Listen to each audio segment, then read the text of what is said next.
It's Classical Conversations. I'm Brad Cresswell, and today I have a very special guest joining me. That is the American conductor and violinist, Scott Yoo. Among many things, he's chief conductor and artistic director of the Mexico City Philharmonic. He's also the music director of Festival Mosaic. And among those many hats that he wears is that of host and executive producer of the PBS series Now Hear This, which is, and I hardly believe this, the first show about classical music on American primetime TV in 50 years. And we're just about ready to launch season 4, which you can watch right here locally at WGTE HD. It's happening Friday nights at 9 o'clock in April. So, Scott Yoo, welcome. Thank you for joining us. Oh, thanks for having me, Brad. I really appreciate this. Well, I've been a longtime admirer of yours, and I've learned so much watching episodes of the series Now Hear This. You have 4 new episodes that are unfolding in April, and they really run the gamut of various places in the world, various cuisines, and of course, various music. I wonder if you can take us back to the beginning and just give viewers and listeners an idea of how the program formed, how it came to be. Sure. I was giving a concert in Austin, Texas, with 2 dear friends, Beyond Sang, the wonderful cellist, and he teaches at UT Austin, and John Novacek, the wonderful pianist. And the day before we performed the 3 Brahms piano trios, Beyond asked me to give a talk about the Brahms, the 3 pieces, and I made the argument that you could almost trace Brahms's development as a man, as how he went from a young man to an older man through the music. You could almost hear it; it was almost encoded in the piece of music. And then I tried to illuminate that as best as I could for the audience. Anyway, one of the people in attendance at that event was Harry Lynch, who's a producer for PBS, and he came up to me afterwards and he said, "Would you like to make a TV show with me?"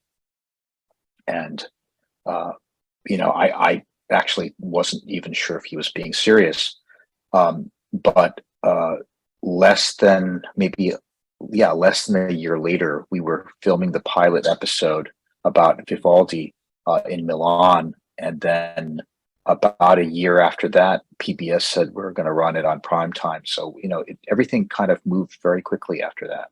Yeah. Well, it's been a great program for people who are, core classical music fans, but also just the general public to enjoy and hear stories about these composers. You do a lot of traveling for the series. I mean, you're a fan of travel, I take it. Actually, I don't really like traveling that much, but we do a lot of travel. Actually, we just finished shooting in Singapore at about 6 o'clock yesterday. And then we had dinner, and this morning we all got up at 2:30 in the morning and flew from Singapore to Tokyo, where we just arrived like an hour ago. We haven't been covering what's nearest and dearest to your heart, Brad, the opera yet, but in due time. In season 4, it was kind of a wild slate of composers, because we did an episode on Andy Akiho, who's really a revolutionary young composer, and then we did an episode on Robert Schumann, who obviously is a dead white composer, and then something on Piazzolla, who was a 20th century genius, and then we rounded it out with Isaac Albéniz. So it was it took us to a lot of different places. It was fun. It would make an interesting orchestral program to take music. Yeah, absolutely. and put it on there. I was Yeah. delighted to see Andy Akiho featured because I've interviewed him. I've talked with him about Seven Pillars, and he's a fascinating person, somebody that seems kind of shy and reserved on the outside and very, non-self-aggrandizing in any way. Yet he writes this music that speaks for itself, really.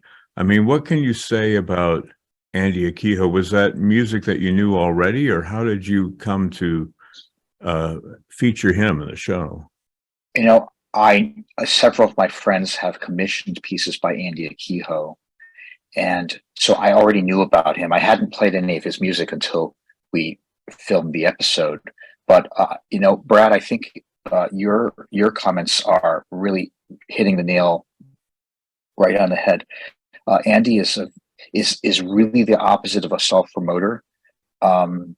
He seems to shy away from attention, and he really bent over backwards to try to promote everyone around him rather than himself. And I found that to be so interesting. Andy, what I find so fascinating, and for those viewers who will tune in to see the episode that features him, Andy is a different type of composer because he's not interested only in composing. He's interested in creating almost like an opera for YouTube video. What I mean by that is when he writes the piece of music, that's only step one. And then he meets with directors, he meets with choreographers, actors, screenwriters, what have you. And he creates these videos, and the video is the final product, not just the music, but it has to be with video. And I find that to be so interesting. Andy is somebody who his art could only exist after whenever YouTube started in the early 2000s, because before then, Andy wouldn't be Andy. Yeah. Interesting points. And as you say in the episode, I mean, he works with others well. He does a lot of collaboration. And he's good at it. Yeah. Yeah. I mean, he's not just a good composer, but he's really good at drawing out the best in others. There's a fascinating bit. I'm not going to give too much of it away, but there's a fascinating bit in the episode where he's working with a choreographer and he's working with a director, and there are a lot of cooks in the kitchen, and I think another personality might not have handled that as well as Andy, but with Andy, everything just works. He's really a lubricant. Yeah. So he's got a lot of very different skills wrapped up in his brain. I mean, he's so creative and he's so quick and he has so much energy, but then he's really a diplomat and he knows how to bring people together. He's really interesting. Yeah. And for people who have this concept in their head of, the Western European dead white male composer, he's as far afield as you can get from that in the stories that he tells. Yeah, I totally agree with you, Brad. The finale of that episode, I don't want to give too much of it away, but he essentially assembles maybe the greatest group of steel pan drummers in the world, sort of in one place in Crown Heights, New York, and they play. And I know, obviously, I was there. And I was watching this one steel panner named Freddie. I mean, he's like Jimi Hendrix reincarnate or something. I mean, like just absolute virtuoso. There's nothing lost in translation from any inspiration in his head to what goes into the steel drum. He never missed a note. That was actually one of the most impressive things I've seen filming this show, was watching Freddie play the steel drum. So That's how Well, you end the episode. It's interesting. yeah, it's a wonderful episode, and you do a lot of playing as you normally do. You play the violin. Sometimes you're with your wife, Alice Dade. Um, you start out in Argentina in Buenos Aires. For the first episode is all about the tango, and you actually took a tango lesson. Are you still tangoing with your wife at all?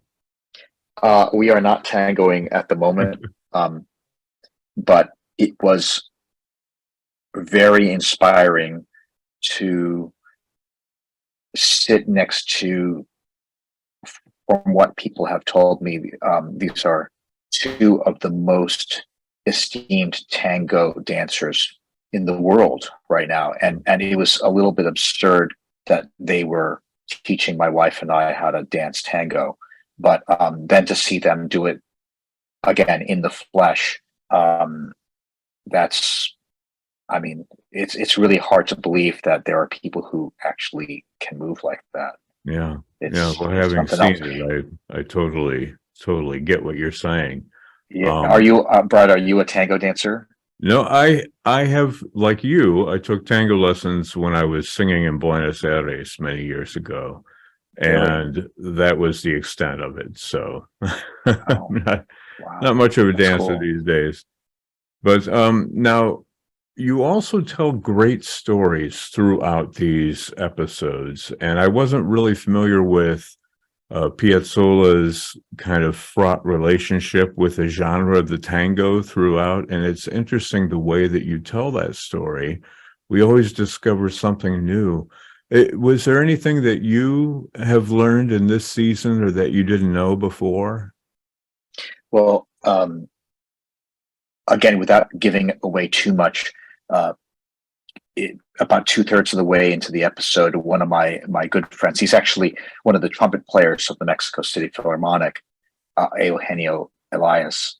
He told story after story after story. We had to cut a lot of them out because just for time considerations. But he was telling me that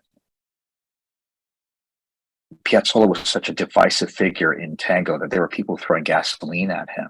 Mm, I mean, in public, yeah, because they hated what he was doing to tango, that he was really distorting it, and of course that kind of venom coming from the public, it's very off-putting for an artist like Piazzolla. Um, I really enjoyed preparing for the episode. I really enjoyed just watching Piazzolla play the bandoneon because there's like an animal component to his performance. I mean, he's like a possessed when yeah, he plays the bandoneon, and I thought, wow, what an amazing talent. And uh, Eugenio pointed out something else. I don't think this actually did make the episode, but he said that Piazzolla became famous right after he died. mm, He never enjoyed his own success, yeah, which seems to be a common thread among these poor composers, whether it's Schubert or Florence Price or Astor Piazzolla. Their renaissance occurs when you know, they're already, past living, yeah. and that's sad.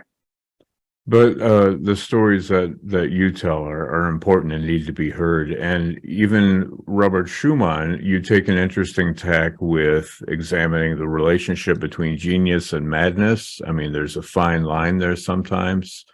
And you Sure. document how Schumann sort of went beyond that fine line.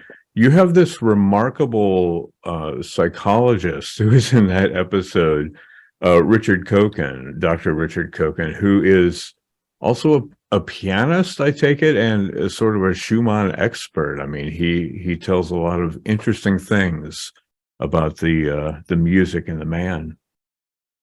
Yeah, I spent over a week with Richard Kogan filming Schumann's episode in both New York City and in Leipzig. And um, Harry Lynch, the director, and we agreed that we have to have Richard back because he's such a magnetic person on TV and live. He's such a he's just somebody, you see him, you immediately like him, and I consider him now to be a friend.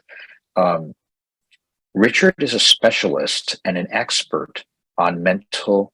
Well, first of all, he's a first-rate pianist. He plays a lot with Yo-Yo Ma, the cellist, and Lin Chang, the violinist. They play trios together. He plays duos with each one of them.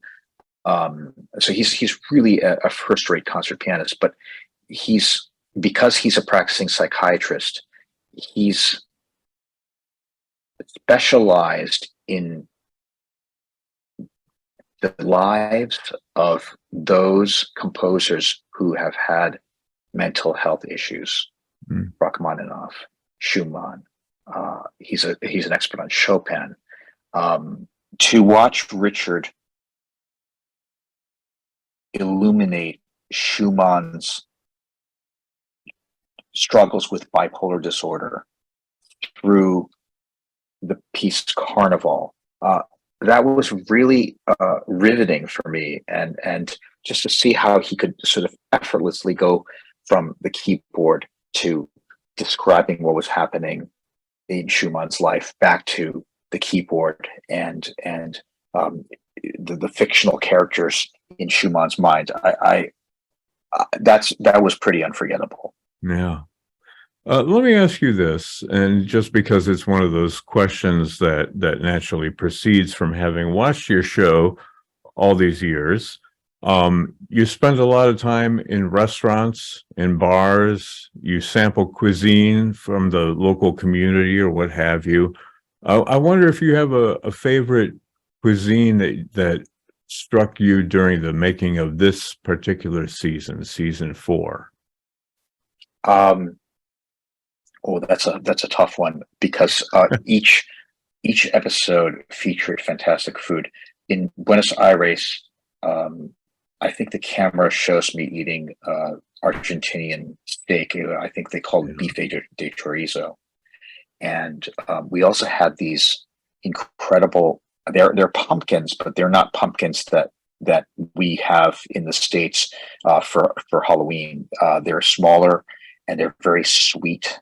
And they would hollow them out and put like a half a stick of butter in them and then just simply roast them.